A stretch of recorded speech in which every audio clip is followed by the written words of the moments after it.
Joining us today to discuss this further is Raymond Lim, CEO of RB Global Holdings Singapore. Welcome, Raymond. Thank you for having me. Yeah, thank you for being on the show. It is very important that we understand the thinking behind why we do things. And so that's what I want to open up with. Can you tell me, in your opinion, what are the cognitive biases that are common among investors today?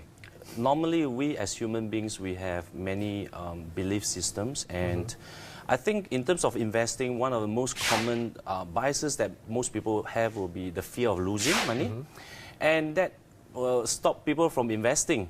So people tend to consume rather than invest because of these past habits that we have.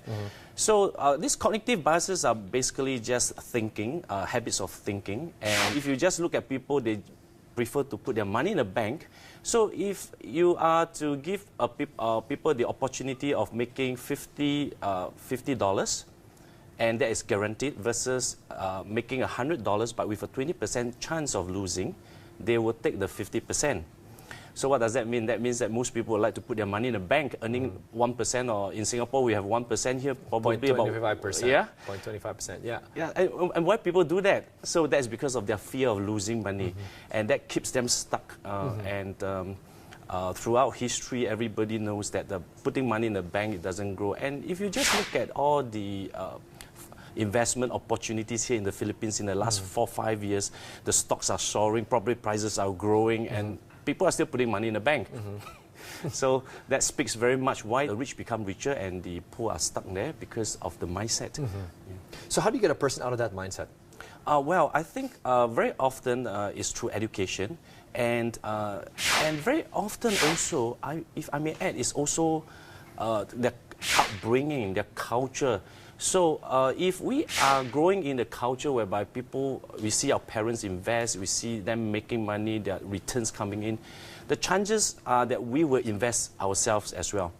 So I think most people, when they have the opportunity, they would like to step out of their comfort zone. But again, if the culture restricts them, they go back to their normal.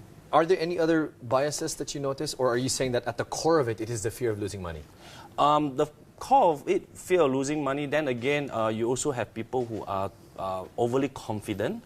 And most human beings are like this, is that we tend to know what we know, but yet we don't know what we don't know. That makes sense. Yeah. So when it comes to investing, most people don't ask, what don't I know? But they just plunge it in, and they just focus on what they know, and very often they lose money because we literally don't know what we don't know, and there are so many things that we don't know. Is that also, in another word, naive? Yeah. Right. Yes. Like acting, thinking they know, but then actually they don't know enough to be able to go into investing. Right. And very often we also talk about birds of the same feathers coming together. So when they don't know, who do they ask? They ask people who also don't know much, which are their close friends and their family members. And the advice that they get will be people who are not very advanced and very well trained as well. So I strongly encourage people to go out there and really learn more, step out of their comfort zone and learn, because the culture stops them from growing.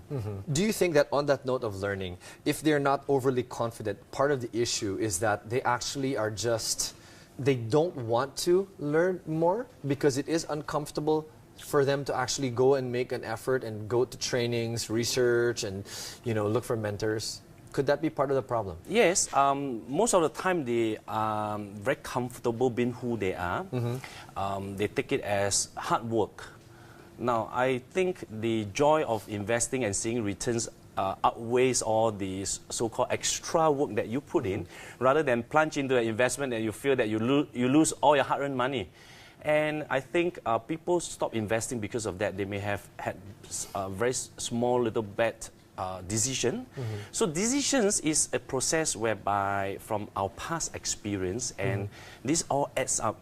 So while experience is something that money can buy, so you have to go through it. And I would say the fastest way and the easiest way and the least costly way is always to model after people who have been successful.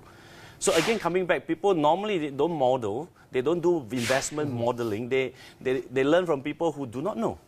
Let's look at the flip side. Maybe a part of the way to help people stop or avoid or move forward from these biases is to show the downside. Do you have stories or worst case scenarios of people who continue on with these biases and what happens as a result in their investing? I would say that if you look throughout history, people always make some money, and then things that go up must come down. So personally, for me, myself, I started investing when I was 26 years old. And it was just beginning, and career is growing, family is growing, and I wanted more for myself, my family, and my loved ones. But then again came the Asian financial crisis, and that stops me for a couple of years on investing because I got burned. Yeah, so that fear stuck with me, especially in the stocks. Those days were the stocks days. And I turned around and started investing in property. Why? That's because I made money from property.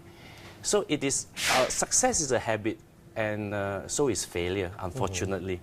So I would say that people have to learn to get out of their past experience. And I think one of the key things that people forget is to really have the domain knowledge. Because there's a big diverse investment things that we are looking, whether it's stocks, options, forex, property, etc. But to really have the domain knowledge, to really learn in the industry, so that you become a master in that. Yeah. Do you have advice on people who want to be able to learn more, as you said, and educate themselves, but they might be surrounded with people who don't know either, so they don't know where to go? What is your advice on step one? Okay, step one, number one is to be very clearly to define what they wish to achieve in which field, each industry, which area. And I think clarity is power. Most people, they just say, I want to be rich, but they do not know where. What does that mean? Right. Where to go? So look for people who are in that field, in that circle of influence, and also they are the masters, they have proven themselves. Instead of getting advice from people who have not succeeded, why not get advice from people who have already succeeded? Okay, and to cap their risk. So if you're very clear, let's say for example you have 2 million to invest or $500,000 to invest, that every one of us has got different risk profile and different savings. So start with what we can afford to lose, and from there, do your research, which area to go in.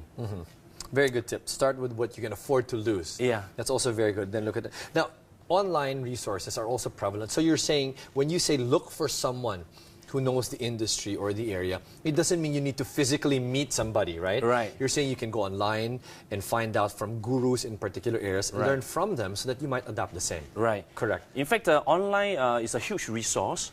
And I always tell my children, Google is my best friend. Mine too. Yeah, there are many free resources out there in the net, and there are many free trainings also in whatever field of investment that anyone wants to go in. Get those free learning first and free training, subscribe to webinars, to a training resource, and from there, go to the step two.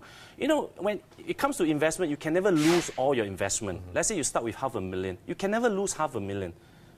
The only way you can lose all your investment is when you gamble. That's a good point. Yeah. Only when you gamble. So there are some seeming investments that can actually be gambling because of the risks involved. Correct? Yes.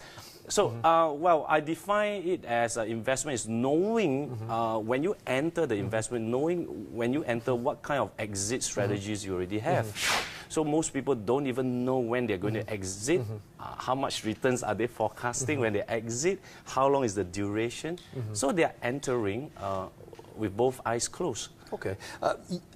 Singapore is a little bit unique from the Philippines. Actually, in many ways unique from the Philippines. Is it possible that in the Philippines, amongst Filipinos, a cognitive bias from actually going forward and being able to invest is the fact that, well, investing is for those with a lot of money? And I don't have enough. You know, the numbers you gave earlier, 500,000 or 1 million or 2 million, some people might be daunted by that and say, you know what, I don't want to go into it because I just don't have enough. Could that be a bias or a constraint? That is not true, because money is never an issue. Money flows when value flows.